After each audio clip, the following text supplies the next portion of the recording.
the spice of life, and in 2024, there have never been more spicy flavors to absorb in indie books, music, movies, and gaming here on Go Indie Now.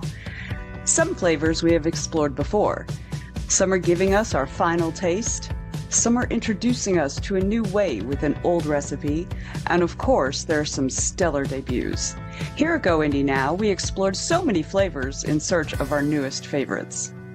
Today is the day you've been waiting for all year, as Joe Compton and SM Hillman take you through their absolute favorites in indie books, indie movies, and indie games.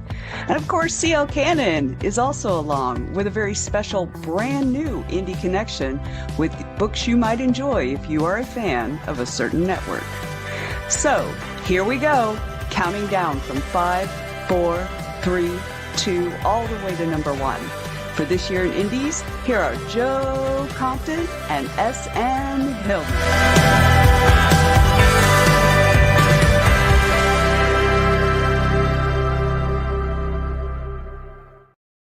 Yes, hello everybody. Welcome to this year in Indies. I am Joe Compton, and next to me is the amazing and awesome SM Hillman. Yay! live from the road in Louisiana, USA. I was saying, and Anita, you might relate to this because Anita's here. Hello, Anita. And Tiffany is also here. But I was saying to Sean earlier that this year in Indies, I don't believe has ever not had somebody in their car during this show. So Sean is keeping the tradition alive. So True story. Hi, Vanessa. Yeah, so we're here to do our top fives. If you were watching yesterday, we did I did my 12 through 6s on my dozens on my movies and books. And today we're going to explore indie movies and books. And Sean has his top 5, and I have mine. And we also have Sean doing the top 5 indie RPG games of 2024. And we have a special indie connection. So this is a full show. So I think, Sean, why don't you start us off with your honorable mentions in movies for me? And okay, talking about can do. So the first honorable mention is Let's Be a Space Princess. And the thing that I and look, it's technically 2024. It's been in the various festivals and things like that. So what I'm really looking forward to watching that one when it was available. It's an Australian production, and my mother and grandmother were both Australian. So I've got a little bit of Australian criminal blood in me. And it's animation, which looks amazing. And animation out of Australia is not something probably a lot of people, except those who really do deep dives in animation, know a lot about. And of course, the title is just fantastic. I'm definitely looking forward to that. World War Hero is, there's indiness to it, even though it's, they're also obviously the big budget places. But as someone who feels like, and I guess not being British or English, it's become me. There's so much things to mine in Middle Earth, not just the notes that Tolkien left behind, but extrapolating from those notes and things like that. So I'm looking forward to that. Again, animation. I really was looking for animated features to put on this list because I really do love anime and animation. So, but yeah, those are my 2 honorable mentions for film. awesome. And so then we have a shared film as both of us put it as number 5 on our list. It is a controversial film that's been talked about a lot on social media. It was kind of, I will say personally, I think it was a little overhyped. but it Yeah. does not take away from the fact that this is just an incredible creepy ass movie called Long Legs. It stars Micah Monroe and Alicia Witt, and a very creepy turn from Nicolas Cage in it. It's Yes. directed by Oz Perkins, who you might know, who did The Monkey back in 2025, and another who did The Monkey that's coming out this year, and then he did this other movie called Black Coat's Daughter. He has this really unique style that I've really enjoyed. But for me, this movie was all about Micah Monroe. I mean, I think she just was super impressive in this movie. She kind of plays this, Yeah. I don't know if you call it autistic, just kind of messed up detective who's kind of, I don't know, maybe sociopathic in some, or in some respects, but she's very detached from her emotional, emotions that to what is kind of an interesting climax for the movie in the third act. But yeah, I love the look of this film. It's got this kind of really indie muted color, very sinister kind of old school 16 millimeter kind of indie horror film look to it that I really enjoyed. Right. Yep. What do you think, Sean? So let me hit into some highlights that you had mentioned. It is creepy, and for me, as someone who's emotionally detached, if I actually find the movie a little bit creepy, that's the win for me. It's like, okay, this actually got a reaction out of me. There's I like the protagonist very much on par with what you're saying, and so if you know me, but I may not mention it at any point on Ergo now. Not a huge fan. I'm a fan of Nicolas Cage, the person. I mean, you do your best life, buddy. But when it comes to his acting, I'm not as endeared with his acting as a lot of other people are. But I felt like he was perfect. Well, so two things. One, the fact that he takes on a role like this, right? That I do like, the fact that he takes on some weird roles. And two, I think he was perfect in this. And I thought that the movie is smart, right? It felt smart. That I like about, it's, no offense to my horror people, but sometimes horror isn't always the smartest thing, right? Sometimes it can be, and sometimes it's people have to be dumb to be in it. But I thought the movie was smart, and that's kind of for me was the real book. And of course, like I said, I agree that the lead actor, does a fantastic job. I think she plays a really interesting protagonist, right? That you're almost not quite sympathetic for. Like there's a little bit. You're like, I don't know. Are you the bad guy? You might be the bad guy. Are you a bad guy? Yeah. So I think that all of that really made. And I agree with you. I think maybe one of the reasons why I like this is that it was very hyped, and I'm like, it's hype. It's not good, but actually it was good. So that might be another reason why I made on this. Yeah, and I'd be remiss if I didn't mention Alicia Witt, who played the mother in this movie. She was really fantastic as well, and has a really good turn in it. It's super well done. I mean, it is very, very neat for how messy a movie it is in terms of the subject matter and the idea of it.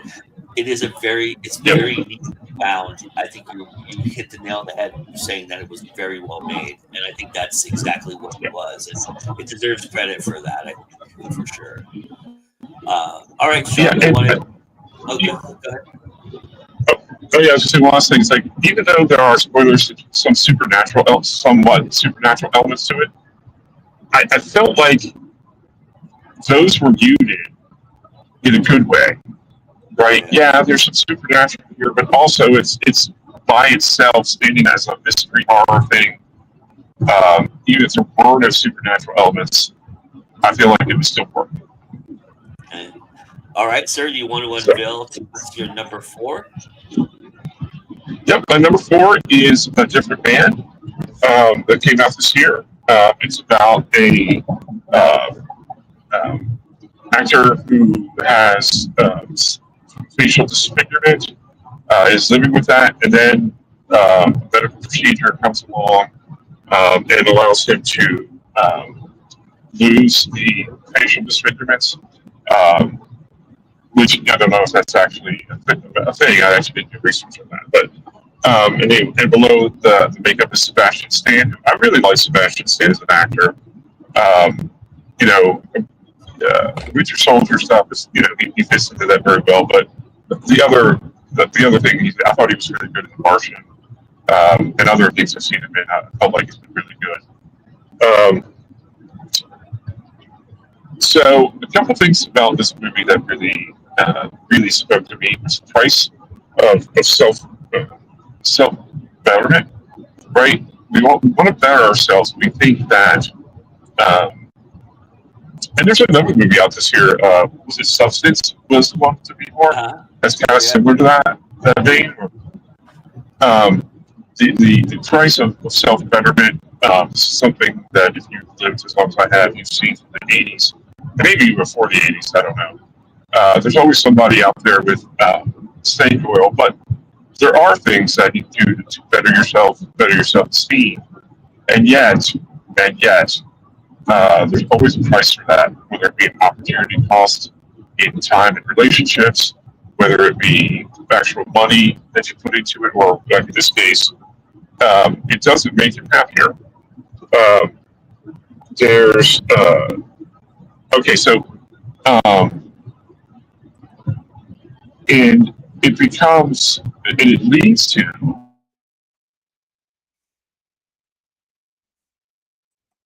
Uh-oh. Sean froze. Hopefully, we'll get him back to talk about this some more. It all turns sour on it, right? Sure. You froze, by the way, Sean. So. Oh, I'm sorry. Okay, so I'll just go. Yeah, real quick. I'll go back. The price of self betterment. This is kind of a picture of self destructive behavior. You get what you want, but then you throw it all away because it doesn't make you happier. I really like Sebastian Stan. So that's it. That's what I got. Okay, awesome. Sebastian Stan is worth talking about. I agree with you about him and The Martian. That was a really good turn for him. Yeah. I have not seen this movie. It just went in and out of my radar really quickly, so I never got a chance to sit down and watch it. And to be quite frank, I just kind of, with all the movies that I was piling on to there, it just didn't make any of the list that I was looking at, so I didn't see it. But it sounds pretty interesting for sure. My number 4 film of 2024, my number 4 favorite, is a small movie called Peak Season. It was written and directed by Henry Lovner and Stephen Cantor, and it is basically it stars Claudia Restrepo and Derek Joseph DeBlias, who basically strike up a friendship. She's an out of place yuppie. Like she's been indoctrinated into this yuppie culture where she comes from a poor background, and she becomes a media consultant, and kind of gets swept away into the yuppie culture of the New York scene, the societal scene. And it's basically about straddling that societal line and then being the person she wants to be as a person. And so they're on this vacation in Wyoming, where they're just experiencing the highest of wine culture and just cultural things. And so one of the things that this particular, it's in the Grand Tetons, and one of the things that it offers is fishing lessons, fly fishing lessons, and so these people can pay a gentleman who is played by Derek Joseph, who is a teaching fly fisherman. He lives in his car. He's kind of this roundabout vagabond who just kind of does his own thing, and it appeals to Claudia's character quite a bit. And so they strike up this friendship that kind of leans toward something more, but it never quite gets there. And that's what I really appreciate about this film is how honest it is and how real it is and how much we see it, we feel the sexual tension, we feel it, they feel it, and the barriers that are causing between them and why those barriers exist and what it's all about and what is the most important thing for a person. What is its status? Is it money? When you have those things, how different is it for you as a person to deal with losing those things if you wanted to be free of, what are you giving up? And I think this movie explores all of those themes and really, really doesn't lean into what it could have easily leaned to, which is this weird love triangle or love thing that happens. The only thing about this movie that was odd, which is there's this great Caroline Yawan, who plays Fiona, is this kind of quirky, interesting character that kind of gets introduced halfway through the movie, and she has like these weird scenes that they're randomly put in the movie, which I never understood a little bit. But otherwise, this movie is really well done, and I love its honesty. And it's beautiful. Obviously, you're filming in the Tetons. You're going to get some gorgeous, gorgeous scenery, and the cinematography here is just stellar. And what I love is it allows for those great moments, the indie of it, where you can just sit and feel the tension and build it. There's this incredible moment between the two of them that is a stark reality of what is really going on between them and how far apart they really are. And it's very interesting, and I just love all of that aspect of it. And so that's my number 4 indie film of 2024 peak season. And then Sean, your number 3 indie film of 2024 is Love Lies Bleeding. So just a couple quick things. Normally, this is not the kind of movie that I would watch. But one of the big things that caught me was the queer relationship. Obviously, I think that's really great to show that kind of thing was going on in the late '80s and '90s, even though it wasn't as obvious as it is today, right? Yeah. I think I hate the Twilight stuff, but I root for Kristen Stewart. The way I root for Robert Pattinson, because I feel like those movies could just ended their careers. So, it's exactly what I big thing for me. Okay, awesome. One of the big things, though, for me was the weightlifting and steroids aspect. That character. So, when I was going through high school playing football and throwing shot put, I got into a powerlifting culture, right? Not bodybuilding. And this still was something that my peers and I talked about daily was steroids. What's the price of using it? Which this movie, I feel like, really, and maybe overplays it a little bit, but this movie really dives into that aspect of it. And so that's something that we talked about for years. Like every day we talk about it, and everybody had a different opinion on it. I never used steroids. I don't even think I've had a cortisone shot, to be honest with you. But this is something that we were always thinking about in terms of getting stronger and even competing, in powerlifting competitions. That I never competed, but I could have. So that was really what kind of drew me into this movie, and then I liked it. I liked. I don't like any of the characters, but I like the characters. Right? They're like not really likable people, um, but they are compelling. I really enjoyed that aspect of it. Nice. Yeah, it was my number 7 film, and the only reason it didn't crack my top 5 is the ridiculous ending. But otherwise, Yes. Yeah. otherwise, this movie would have been really up there because I really felt like for an hour and 40 minutes I was riveted, and then the last 10 minutes just kind of like, what the fuck? Yeah. So it's interesting. This and this season Roman, right? Whatever. Uh-huh. So a lot of movies like this kill one too many people, right? They killed a lot of people, and that's fine. And then they kill that last person. It's like, no, Country Foreman. That's what I'm thinking. And it's just like, why? Like, I didn't think. Gosh, what was her name? The last character that bumped off. Dawn or something like that. I didn't feel like they needed to kill her, right? But they did. So there you go. Yeah. But that's not my number 3. Love Lies Bleeding. Yeah. Nice. Yeah. And again, I also wanted to mention, you mentioned the queer relationship, and it's kind of an afterthought in this movie, which I thought was refreshing. It was very accepted. Yeah. It was a very accepted thing, even. And this movie takes place in the 80s, so that's kind of interesting. Yeah. I mean, that was a very interesting choice. Yeah, agreed. Okay, my number 3 indie film of 2024. I'm cheating. I will tell you that because it doesn't technically come out. It has already been through the festival circuit in 2024. So technically, I'm not wrong by putting it on my list.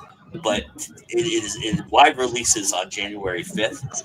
But I thought it was close enough that I'm going to include it. I could have easily just included it on my 2025 list and said, okay, fine. But it's Good Bad Things. This was my favorite film I saw at Slamdance. It is beautiful. It is heartwarming. It is heart-wrenching. It is frustrating. And it is amazing. And it's directed by Shane Stanger. And it stars Danny Kurtzman, who is a star in the making. Danny is... he's an entrepreneur with a physical disability. So this is a disabled film. And it features him in a role where he's just a normal guy. He's supposed to be thought of as a normal entrepreneur. And yet he can't get over his disability. Everybody else around him has accepted it and has kind of brought him in as a person. And he's the one who takes himself back, which I thought was a very interesting twist to this idea. And it's just like you look at the guy and you just go, dude, you've got it all. What are you doing? And it's very cool. It's very artsy. There's a great scene where they all take mushrooms at Joshua Tree. Very indie. That's a very indie thing, right? But it was very well done, very well shot. Very well orchestrated. The script is fantastic. Danny is a star, like I said, and I also have to give a shout out to Jessica Parker Kennedy and Brett Dyer, who Brett Dyer plays his best friend Jason, and Jessica plays his love interest Maddie. And Jessica really brought a lot to this film. I thought she really brought a layer that didn't exist between. It was kind of just part joke Danny and Danny and Jason, part joke extreme for the first 20 minutes, and then Maddie comes in and changes the dynamic. And it was kind of a fun way to do that. So this movie just really it's just stellar, and it's just stellar. The look is stellar, and it's my number 3 of Good Bad Things. Look forward on January 5th. It'll be out everywhere, and I highly recommend you take a chance on it. All right, number 2, Mr. Hillman. So my number 2 may be a little controversial, or make people feel uncomfortable, but it's called From Ground Zero. It's 22 short films, some of them animated, some of them not. some fiction, some or some nonfiction, I guess is how you'd say it, about from directors in Gaza dealing with the repercussions of the whole Gaza, Israeli and Hamas war, and how it affects the people on the ground in Gaza. And I think the number one thing, okay, so it's political. I like political things. I like political things from other countries. I don't, American politics, just so WWE. I don't have much that I like about it. But obviously, it's definitely political. People have feelings one way or the other, or there's their side, your side, and there's not even necessarily the truth, just the third side, as it were. I mean, it humanizes the Palestinian people. There's a lot of history here, and I won't go into it, where however you feel about the situation, the fact is that these people, most of the Palestinians, have no control of their lives, regardless of who's in control.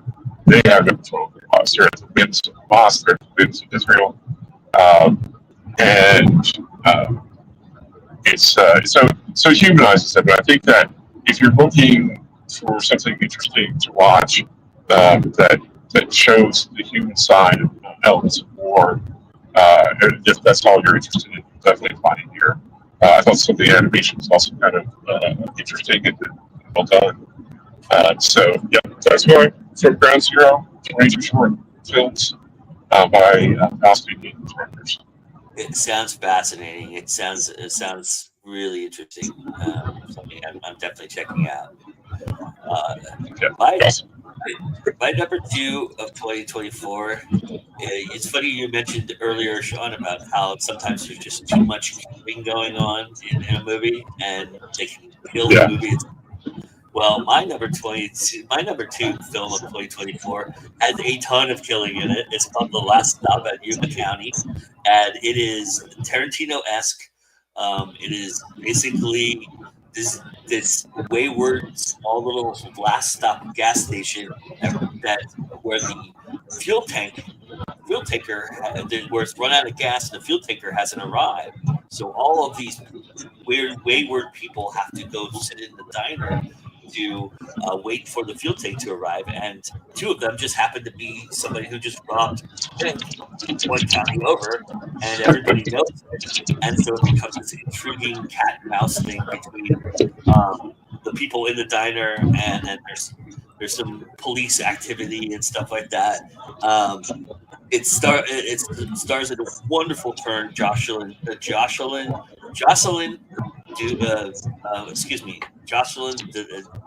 Donahue. God, sorry, I had a tongue tie there. But Jocelyn is super awesome as the waitress who kind of anchors this whole thing. She's just an amazing part of this movie.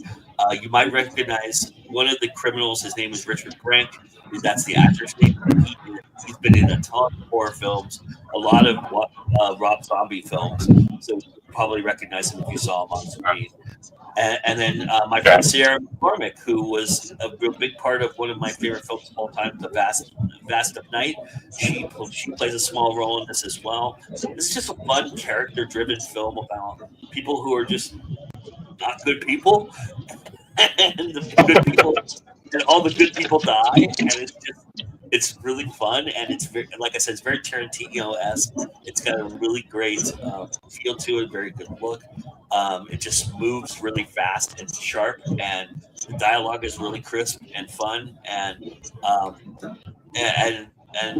there's idiots and there's smart people in it, and all of them become idiots and smart people at some point, and it's very cool, and I just love that. So Last Stop at Yuma County is my number two from 2024.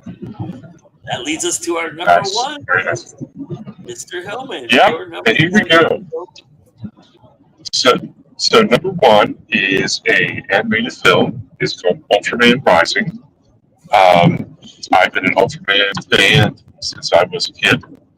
Watching it on Channel 20, UHF channel, or South Baltimore, Baltimore, or Baltimore 2, Channel 20, 45, and Um, Ultraman came on Channel 20, I think. But I've been a big fan ever since. And what I liked about this is um, it's interesting that how the conflict rises. The conflict isn't so much the big giant monsters as it is. Um, it's very much a human against itself kind of thing, right? The characters have to make choices, make interesting choices. Uh, the character Ken, who's taken on the role of Ultraman from his father, but he doesn't really like his father, so he tries to be a different Ultraman, and just continues the legacy of this character, which has been, shoot, 50 years now or more. Wow. And yeah, Ultraman's been around a while. Maybe I think it's been around that long. I've been watching it for 50 some years, or almost 50 years. So there's the aspect of the father and son, which I have a good relationship with my father, but there's it is. I think that every parent's relationship with every child, regardless of gender, is unique. But they all have their unique flavors, right? Mothers and sons. Or, excuse me, mothers and daughters, mothers and sons, fathers and sons, fathers and daughters. Or gender and gender. Depending how you go, as genders sometimes change, right? Um, and while there's a gender changing, there's certainly a handing off of um, the baton, and there's also some great scenes where they're both Ultraman. And then, of course, if you like little cute kaiju things, little cute kaiju thing, that would keep you going for that.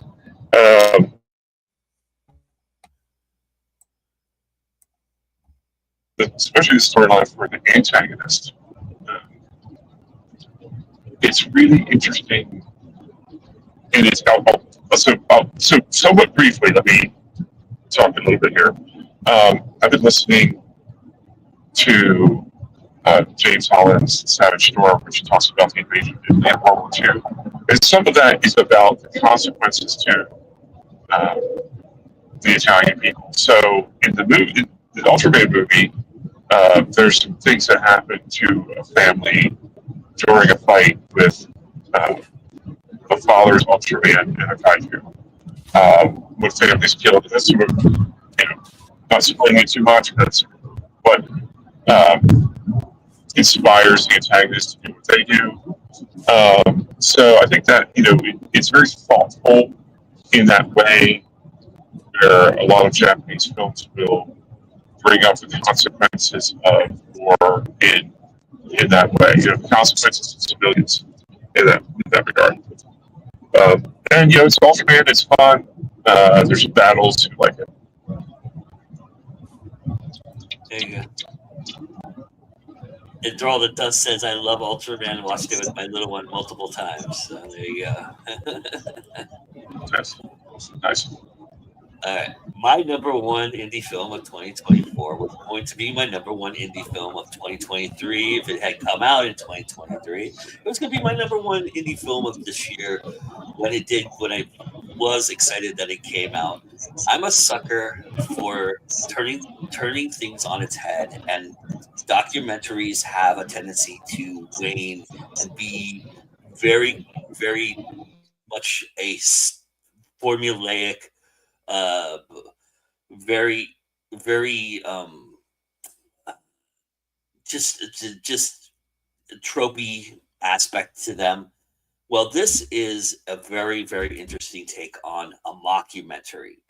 This is called Starring Jerry as Himself, and it is the gentleman who is in this movie, Jerry, who is the gentleman who plays himself in this movie. It's directed by his son, Law Chan. Actually, it's directed by a cousin, Law Chan.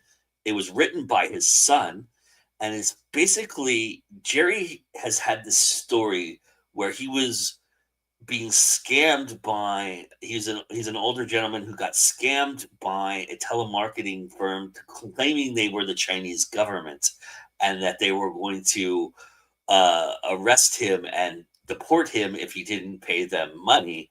And he got extorted by this, and it's this incredible reenactment of that entire experience. And what it really goes into, what is really interesting about this is you get the reenactment aspect of it, but then you get the real life where you see them in present day talking about this and talking to each other, and they just had the foresight to film a lot of these conversations, and it's real. There's some real aspects to this that are mixed into the reenactment aspects of it, which I of course just ate up with a spoon. I mean, this is right up my alley. This is cookie dough for me. I just think it's so brilliant and so well made and so well orchestrated, and it is something that we as a society deal with on a daily basis. I mean, we all deal with scammers, and you see how easily how well these scammers design their plots, and it's very cool. So it's got a message to it as well. So this movie is just fantastic. It's just one of those really 90-minute romps that I think anybody who takes the time to go into it will go, wow, what did I just fucking see? Amazing, and that's exactly how I felt about it, and that's why it was always going to be my number one film. As soon as I found out it was going live streaming, it is just spectacular, and I love this film tremendously. So, Awesome. I highly recommend it, and that is our indie 5. So let's go into our indie books. I'm going to start this time, Sean, and then we'll piggyback to you. So Sounds my number 5 indie book of 2024 is Faith Hunter's Junkyard Roadhouse. It is part of her Junkyard series. This is an addition to it. Think Mad Max meets Sons of Anarchy meets badass women and badass cats. Then you have Faith Hunter's formula for success. She writes this so smartly that it is kind of this interesting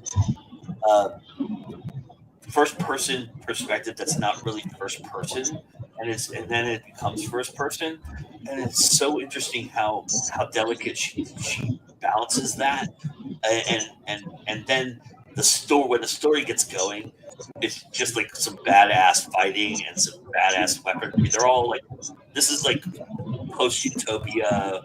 They've been invaded by aliens in previous books of this series, and it was most of the series was about the war. This was about what is the aftermath of the war, and her and Suga becoming the queen of the group, basically of the tribe, or I guess what do you call the group of bikers? I can't think of the name right off the top of my head, but she becomes the head of the biking gang, and of all the biking gangs, and she's running all of the factions, and she's politicking with all of them, and how it's very interesting. It goes into how she politics with a certain faction versus another certain faction, how she deals with outside of the factions, where she has to go through when they have to go through a road and they have to go through a town that is kind of on its own, and they barter through the town, and then it just becomes this really cool, interesting. It's kind of like this. It's this cool, like if you think of like The Usual Suspects, where it kind of has this kind of movement of this leads to this to this to this. It's very much like that. And this is a really good book. Very very easy read. I highly recommend the whole entire series. But this one, for me, was the pinnacle of the series, and I just really, really love it. Club. Thank you, Vanessa. Club. Yes, that's what I was thinking of. The Club. So check out Junkyard Roadhouse. It's an imprint of Bella Books, who also printed out J.D. Blackrose's Summoner's Mark series. So I do consider it indie for that purpose. I know Faith has been a big 5 published author, but and then she's really hybrid, super hybrid. But this is one of those under the indie imprint that she put this under. So I had no problem putting it in my list. Okay, your number 5, Mr. Hillman. Okay. Oh, hang on. Can you hear me good? Yeah, I can Yep. hear you. You know what I don't have is your books on your book things on here. Let me get those real quick here. Sorry about that. So I wasn't perfect today. So mine's is a TBR list because I didn't read a lot of indie this year, but I wanted to. I collected a lot of books. I haven't read them yet. So folks will be getting my 2024 top 5 books I want to read, except in one case, which I have read the book. So. Okay, so what is your number 5 book you want to read? Number 5 book I want to read is from MV Media. That's Milton Davis's publishing company, and it's Space Funk. It's science fiction. It's people I know. There's a lot of things that I want to read. So yeah, I'm looking forward to Space Funk. Very much short stories. I like short stories. I like writing them. I like reading them. Yeah, so Space Funk, MV Media, and a whole host of people that some of you probably know. I'm looking forward to that. Tiffany says it's on her TBR. It's definitely on mine as well. I can't wait for it to populate and come out. I'm real excited for it as well. A lot of people that are making their debut on this anthology that I've been looking forward to reading. Yeah. So that's gonna be a lot of fun. I agree with you. That's a really anticipated one for me. My number 4 indie book of 2024 goes along those lines.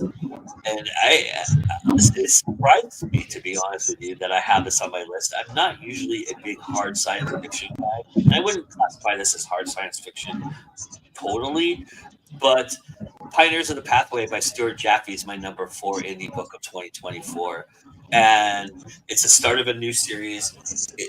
What I really, really loved about this reminds me a lot of not The Martian, but similar to that effect, where it's kind of this isolated loneliness of a group of people who are trying to save the world and change the world, and they're creating these pathway rings that will help the environment, and then it's all about the political aspects of that, fighting, who they're fighting, and who's really behind the dastardly deeds of stopping this operation for what everybody wanted to have happen, be happening. And it becomes this really interesting science adventure, and leads you to what I think is probably one of my favorite endings of any book of 2024, which is funny because it's a pseudo cliffhanger in a lot of respects. So, which I'm not a big fan of, but I really did enjoy this. I think Jaffe writes with this kind of flair that is very literary, but it is also very with these books you would expect a lot more cinematicness to this, but this is more of like it reads like a political science debate in a lot of respects, which I found fascinating. And so I really love that about this book. I mean, it has some really good intrigue. It does have some cinematic elements to it that are just fantastic. And the whole idea of these pathway rings is very fascinating. And he goes into that a little bit too. And I'm looking forward to hearing more about them as they become more prevalent in the books ahead. But this is a really, really well done, well thought out book that really hums along for it being a very, very old school science fiction book. So that's my number 4. Nice. Sean, so your number 4. My number 4 is going out. So Juliet Rose, Expectation and Pain. It's just the title alone would have been like, oh, that's interesting. It's going to be the first thing of Juliet's that I'm going to read. Very much looking forward to it. Her books seem really interesting to me, so I'm hoping this will be for the first of many. So yeah, Expectation of Pain by Juliet Rose. This was on my honorable mention list. I did read it, Yeah, it's what I'm really enjoying about Juliet Rose, and I should just go ahead and put up my number three because my number three is By the Dimming Light by Juliet Rose. um, but what I really appreciate about Juliet is that you can see her evolution as a writer, and it's really fascinating to me. And this book is kind of like the Expectation of Pain is kind of this book about where like I can now knowing her as a person, I can see where it came from, the evolution of it, and the idea of it, and it's really neat to see that. So that was really cool about that book. By the Dimming Light, though, it's just spectacularly. One of the things I've said is that Juliet Rose may be, and I put her with Bobby Nash in this category because I think the two of them have this knack, but both of them know how to write a first act like there's no tomorrow. They are the best. If you want to get an idea of what a first act really kind of brings you in and puts you in a position to move forward with the second and third act, read anything by Juliet, read anything by Bobby, in my personal opinion, and you'll get all of that. You'll figure out what a first act really should have because they're clinical with it. And this is no exception. This may be my second favorite first act of hers all time. But what I really loved about this book was that it twists and turns and changes. It changes not with us, the reader, it changes with the characters, changing us as readers. And the way we read and the way characters approach things changes our perspective, which I think is a neat trick that not all authors can pull off. And Juliet does it to perfection here. This is by far from cover to cover the best thing I've read by Juliet Rose, and it never lulls, it never stops, and even when it twists and turns, it has those beats.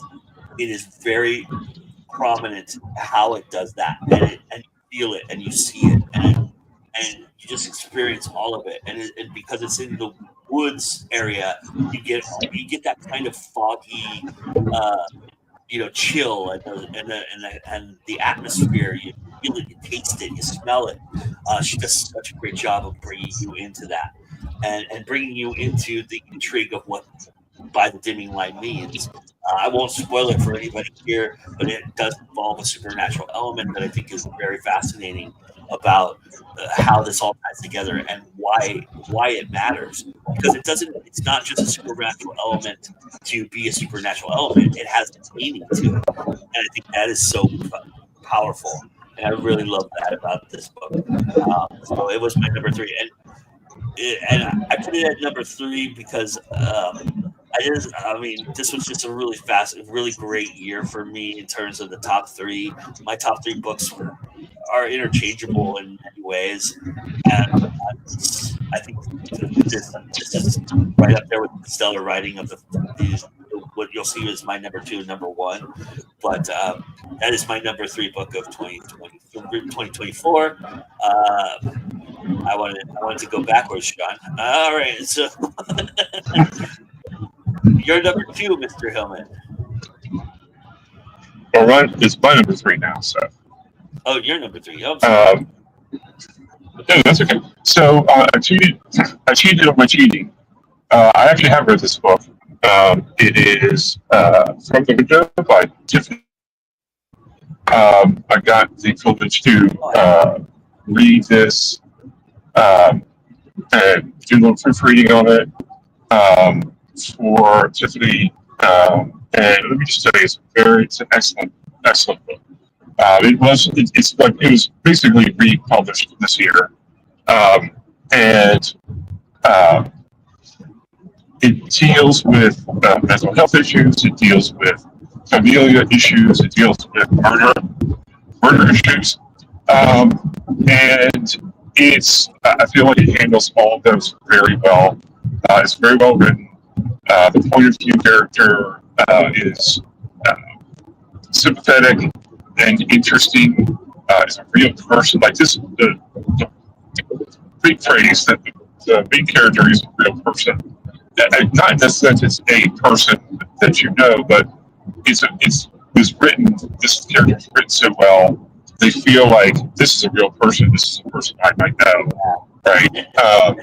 And really enjoyed every aspect of this story.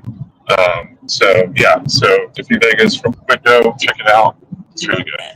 So yesterday I mentioned in my honorable mentions an anthology called Nevermore that was published by False Staff Books that took Edgar Allan Poe stories and kind of turned them on their head.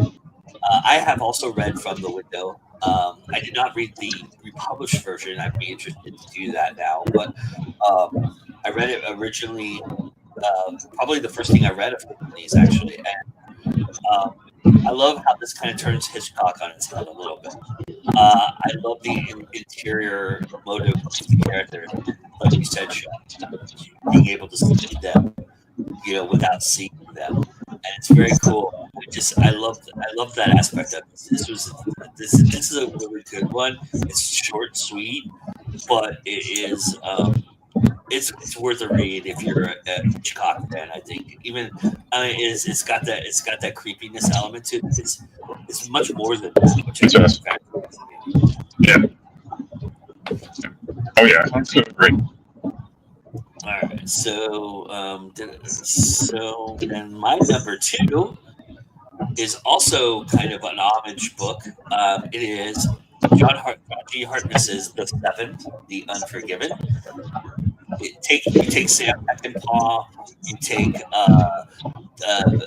Emmy. I want to say Emmy Herdland, who did the Dirty Dozen, who wrote the Dirty Dozen book, and you sprinkle a little fairy dust on it, a little magic, and you take these old curmudgeon group of this legendary group called the Seven, and you bring this young man who is on a mission to right or wrong, and he employs the Seven to help him along the way. And of course, they're all older, and most of them retired and coming out of retirement to help this young man do this deed. So this thing is so cool. It's cool. It's just neat. I love these characters. All these characters, every single one, even the protagonist and the antagonist, or the antagonists in this book, are so well defined, so well put together, and they're put in these neat little corners, and it's kind of like, go fight, right? And go see what you can do. They all get moments. The second act is just a tad too long for me, and that is the only reason it didn't be number 1 versus number 2, but it could easily have been number 1 because I ate this with a spoon. I love these kind of books, these journey books. This is the quest book that has magical elements, that has fighting and swords and all this fun stuff, and it is super well written. And like I said, if you like the Wild Bunch, the Dirty Dozen, you like books like that, you like Lord of the Rings, even this has a little bit of that in it, which I'll leave it in, man. That's the cool parts of Lord of the Rings in it. And it and the Princess Bride, even it has references to the Princess Bride in certain respects. I love that. I love all this. It's this big homage book that I think is just amazing. And the capers are cool. They have to do these capers to get from one end of the world to the other end of the world to get to their ultimate goal. And I look forward to seeing more, hopefully, from the Seven, and this series if it becomes a series. But I just if this is the only book I get, I'd be happy with it. I think it's spectacular. It's perfect, and it is my number 2 book of 2024. The Seven, Unforgiven by John C. Harkness. All right, Sean, your number 2. Then I spoiled it for everybody, but there you go, Darren Kennedy's book. No problem. Yeah, Kennedy, Shadows in the Night. Just when I heard about Darren doing the series and the inspiration for it, this is dealing with music, 80s music, That's kind of my jam. So yeah, that was a no brainer, right? It's like, okay, yeah, this is all totally going to be in my wheelhouse. Jared's an excellent writer, so I'm very much looking forward to reading actually the whole series, but Shadow of the Night, first book, yeah, so that's my number two to be read. It's very fascinating because Darren's a very cerebral writer. I find a lot of what he writes is very intricate and very well thought out and well Yeah, managed, but it is layered and veiled with so many subplots and subtexts that are just interesting if you kind of peel the layers back a little bit. And so, set in the 80s, I'm kind of curious how he handles that because the 80s was kind of in your face, right? I mean, we go back to Love Lost Bleeding, and one of the reasons it works is because it doesn't pull any punches, right? And so that's the yeah, interesting yeah, thing about that. So, yeah, yep, agreed. all right, so now's the time.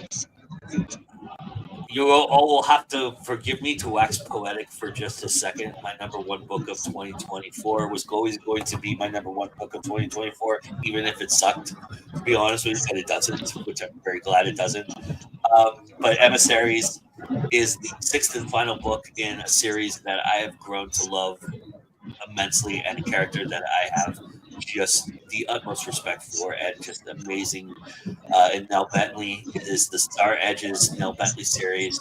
This is book 6 of the series.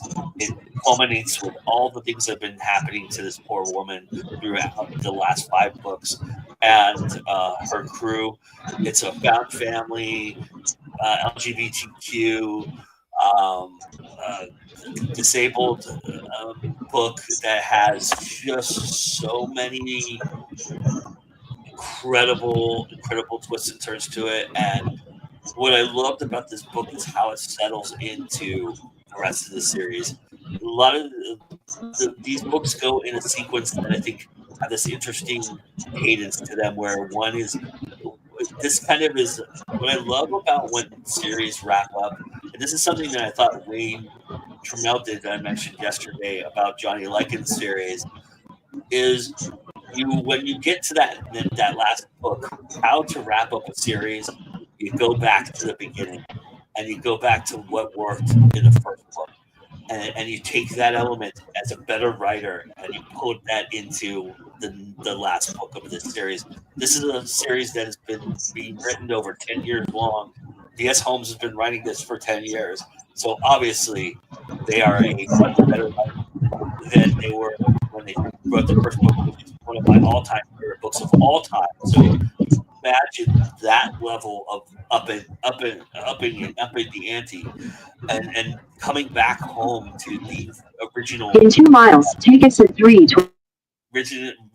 original setting, and and bringing this all full circle and solving the mysteries that are a part of this. This is just such a really well, beautiful done series. And um if you're a fan of like Alien, or because Nell Bentley reminds me of Indiana Jones, foul mouthed Indiana Jones meets Ellen Ripley. That's how I would describe Nell Bentley to anybody who asked me, and she doesn't disappoint. And she's a beard swilling, prosthetic legged ass kicker, and it's just so much fun. And I love the way the series wrapped up. It was perfect. It was just perfectly sonically just beautiful. And it's I don't care if people are going to think it's whatever they're going to think it is. I don't want to spoil what I'm meaning, but I think you probably get the gist of what I'm talking about. Uh, eh, and because I think that it had to end the way it did, and so I really love that. And uh, this book has so much value to me, and the series has so much value to me. Thank you, VS, for the wonderful thing you did with this 6-book series. And just so everybody knows, I got the rare privilege, because VS doesn't do many interviews these days. I got the rare privilege to sit down with them and talk poetic for an hour about this series. So that will be the spotlight that ends our year. That'll come out on New Year's Eve. So you'll want to check that out. And that is my number one book of 2024, Emissaries. It's book 6 of the Star Edge Nell Bentley series. Mr. Hillman, your number one looking for book. My number one TBR is, so a little bit background on this. The synthesis or the origin of this anthology came from a panel I ran at JordanCon about sexy robots. And that sort of inspired this anthology. Again, it is by Mocha Memoirs Press. It's Nicole Gibbons imprint. And, it's a person I highly respect and as a writer and as a publisher, and as a friend. But yeah, Cracking the Code is going to be very good. It's science fiction. It's about how we relate to the artificiality that often, we speculate on how we would interact with robots and androids and such. And this anthology is going to talk a lot about that. I've read some of the stories in it already. Really enjoyed them, but I'm looking forward to seeing the whole finished product. And you should also be looking forward to seeing the whole finished product as well. So yeah, Cracking the Code. You'll enjoy this anthology, I promise. Awesome. All right. So allow me to just make myself big here for just a second, Mr. Hillman. We are about to experience the last Indie Connection, new Indie Connection of 2024. It is brand new. It has never been seen before. And I asked CL Cannon to do something very special for this episode, and she did not disappoint. This goes out to all of my peeps at Go Indie Now, because this Indie Connection is about you.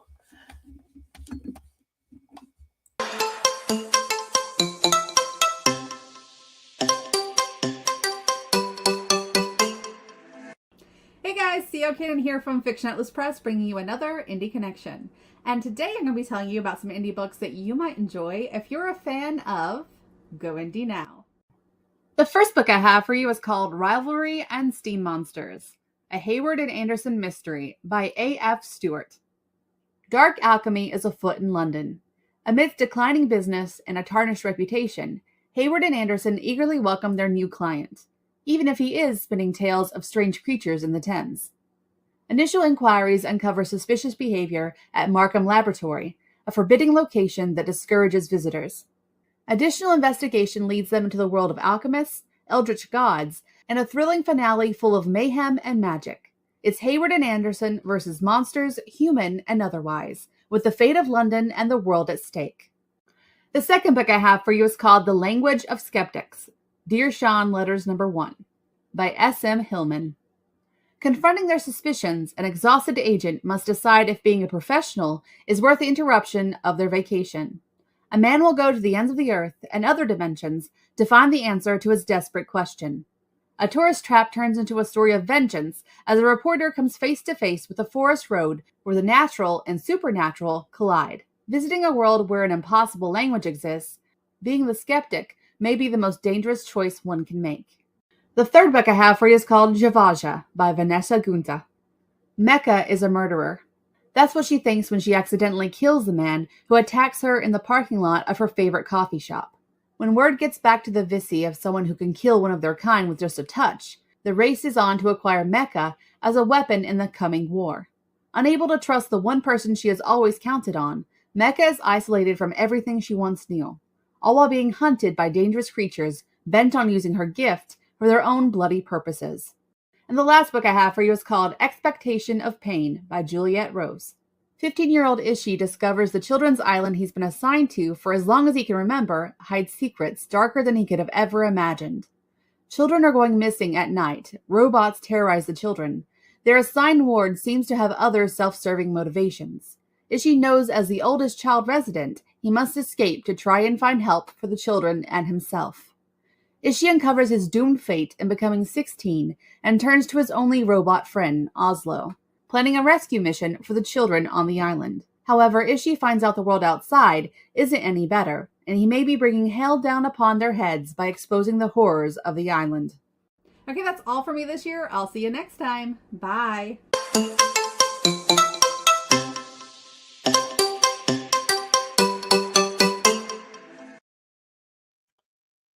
These are the people that tirelessly give their time and effort to me to make this network possible, and I could not have asked for a better thank you. Go and get all of their books and check them out and support them because they mean a lot to me, and I thank them for all that they've done for me this year, and that was for you guys. So the only indie connection that she did brand new in this fall was that one. So I just appreciate you all so tremendously, so much. And so I wanted to give you that little thank you. It's a little something. I know it's not a lot, but it's something. And so thank you guys so much for that. So, all right. Thank you so much. Yeah, thank you so much for doing that. I'll tell you what, it does give me a little bit of a chill to hear someone read the back blurb of my book. So that's kind of cool. Yeah, it's neat. Huh? Like, that's me. That's my book. That's mine. Totally, absolutely. And of course, obviously, thank you for the opportunity to be a part of Go Indie Now, and to inspire, because I want to make your top. I want to at least make your top 12 list next year of books. So, but I'm definitely going to try to make the number 5 or the top 5 list. All right. So I'm going to bow out and give the floor to Mr. Hillman here, who is going to run you through his indie game list of 2025 or 2024. Some really good ones there. So, Mr. Hillman, please take the floor. It's all yours. Give us your list for 2024. We'll start with the honorable mention. What is my honorable mention? Hold on.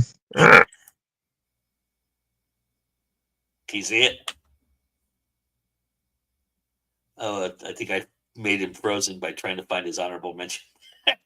Okay, so the honorable mention is Electric State. If you haven't played any of Free League's Freyerlugens, they're a Swedish company, games, I highly recommend almost all of them. And Electric State, much like Tales from the Loop, which you might remember, was is that a Netflix? Amazon Prime? I think it was an Amazon Prime series, science fiction. It's heavily inspired by an artist whose name I completely did not write down. But this gentleman has been doing art like this for years. And it's just this weird, cerebral type of game. It didn't quite crack the top 5. Maybe next year I'll do a top 12 indie game. But Electric State, honorable mention, definitely go out and play it. Awesome. Number 5. Okay, so number 5 is the version or first edition of Mothership. Now, Mothership's been out in a 0 edition for a while, but it finally kickstarted. This is the official version. Mothership is so tagging a little bit back to Free League. They had the license to do the Alien RPG, and as big box games go, I really enjoyed Alien, but Mothership is a lot more grittier It's a lot less going on. It's definitely in what we call old school, sort of, they call it Renaissance or Revival or Revolution, whatever you want to call it. But it's OSR adjacent, but in the best way. Um, Mothership, we played it on Hit the Dice, and I feel like it really handles not just cosmic horror, but messed up science fiction very well.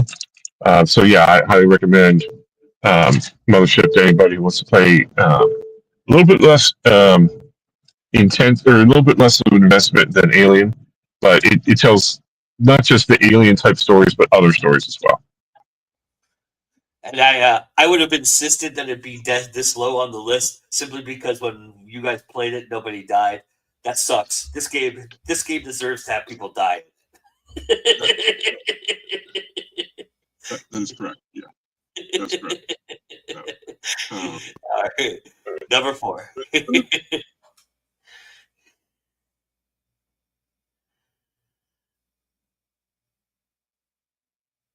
Uh-oh, he froze again. We'll give him just a second, see if he gets back here. It's Mythic Bats. Okay, so yeah, number 4 is Mythic Bastion Land. We have also played this, and nobody died. I'm too easy on them. That's why it is. We played this on Hit the Dice. Mythic Bastion Land is in its 0 edition, quick start edition right now. It kickstarted. It's a much more I feel like it's much more in the later Arthurian writings, where it gets weirder.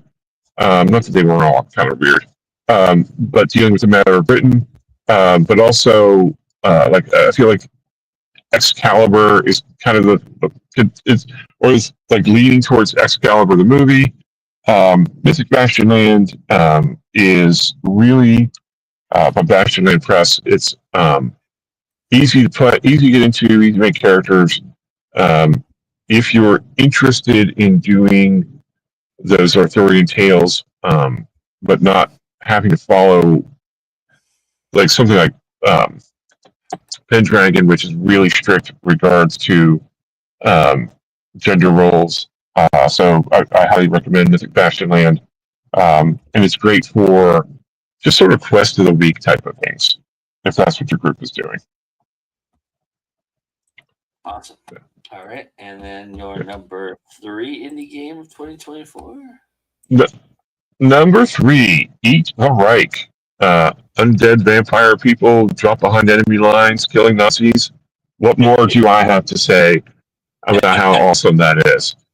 I feel like it's timely. It taps into feelings that people are having right now. And it's like stakes. It's claimed it's like no Nazis, period, 0. We're done with these guys. And so, the characters are fun. The system is really easy to get into. And obviously the theme is probably something a lot of people are good with at the moment. So, what you do at your table is what happens at your table with Eat the Reich. So, but yeah, highly recommend it. Eat the Reich. All right. And then your number 2 indie game is? So, technically it's not fully out, but it is in playtest. So it is available to playtest a lot of material. It'll be out very soon. It's called Draw Steel. It's by CDN Press. That's Matt Colville's company. Two reasons off the top of my head that you would want to support this is that, number one, Matt Colville is a very engaging individual with the videos he puts out, and he really built this from the ground up. And number two, he treats people who work for him right. So those are reasons right there to go ahead and support the company in general. But Draw Steel is a kind of a action adventure fantasy game that is not 5e.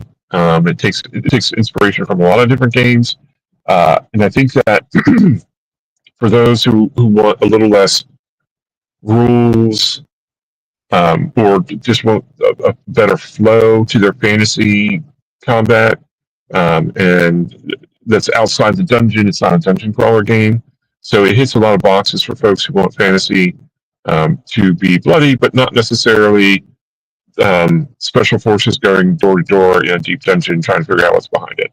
So yeah, number 2, Draw Steel by MCDM, should be out very soon. That looks like a game that I would loathe because it looks very much like there's a lot of intricacies and a lot of details that I would just be like, oh, do I have to figure this out? Yeah. Well, then everybody heard Joe say that when I run it later this year. Joe's going to be one of our players now. No.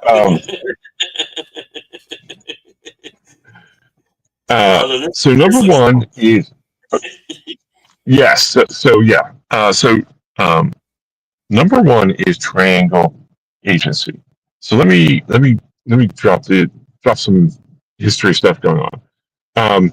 There really are 2 kind of agency games that RPGs. There's things like the James Bond 007 or Top Secret, which are rooted in that more realistic, occasionally gadgety kind of stuff, but very much rooted in Cold War, and much more realistic take on agencies and spies and stuff like that. Stuff like that led to Spycraft, in its much basic edition, and that was based on 3rd edition D&D. And then now there are other spy games out there as well. But on the other side of that is that weird psychedelic kind of RPG agency. There's another game I highly recommend called Lacuna by Jared Sorensen, or Lacuna Part 1. It's Jared does some weird stuff with his titles and game designs. And it's not your usual. This is much more. There are potentially supernatural elements. Your agents are not all in shirt and tie or whatever. There's a certain psychedelicness to the art. I love the art on it. Very colorful, which is yes, yeah, it is. Yeah, it is, and I feel like again, the designers hit it on the head for the kind of characters people just getting into RPGs today would like to play. Right, not necessarily the stiff Cold War type agents, but something a lot more interesting, much more Marvel-like, I guess, in some ways. So my number 1, highly recommend Triangle Agency. Again, it'll be something we'll be playing on Hit the Dice this year, and hopefully some of these people we can actually get interviews for Zero Means You're Dead later in the year. So, yep, that's my top 5 TTRPGs. Fantastic. I want to mention this year it's been a really great year for all kinds of art. But there was one company that I felt like did a tremendous amount and was recognized quite a bit by our countdown this year. And so we're awarding them our indie publisher of the year, and that is the Above the Rain Collective. It is Juliette Rose's publication. We didn't even mention her anthology, Final Passenger, that came out this year as well. But Juliette put out 3 books, and 2 of which obviously made our lists very prominently and talked about quite a bit here.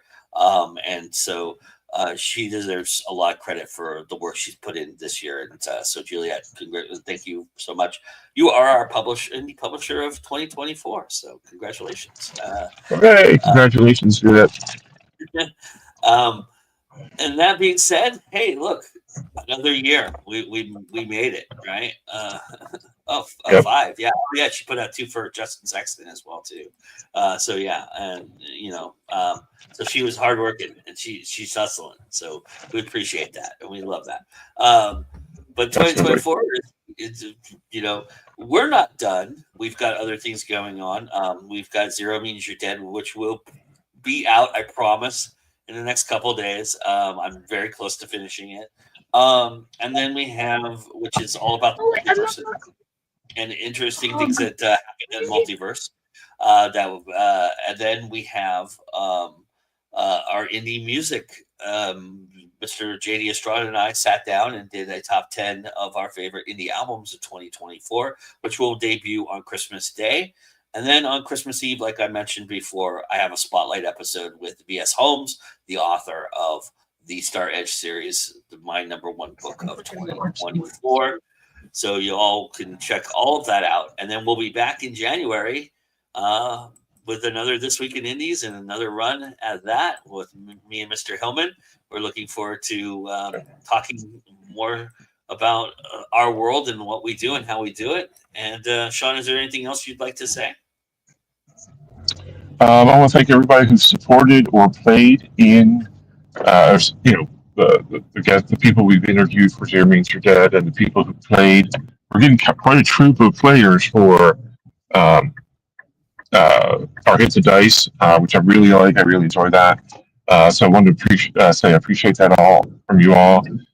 Joe, I appreciate you letting me be part of this, but also, really embracing me bringing indie RPGs into Go Indie Now, but also, allowing me to host and become involved in what's going on with our This Week in Indies and other things. So yeah, that's all I got. Thank you, everybody. We appreciate your support, both here and your large cash donations. But no, I'm kidding. But no, we appreciate everybody. We really do. Tiffany says she loved her Hit the Dice moment, so she's looking to play more. So that's awesome. We love to hear that. Good. Yeah, I would love to hear that. All right. And Sean, thank you so much for being my anchor and being my partner here. I really appreciate it. You've helped me tremendously, and I can't thank you enough for that. And more importantly, for being my friend, man. I really I love our conversations and our time together. And thank you so much for everything you did for Go Indie Now this year, for sure. Absolutely. I'm happy to do it. You're very welcome. All right, everybody. Well, as you know, it's always time to Go Indie Now, and we'll see you again soon. Bye-bye.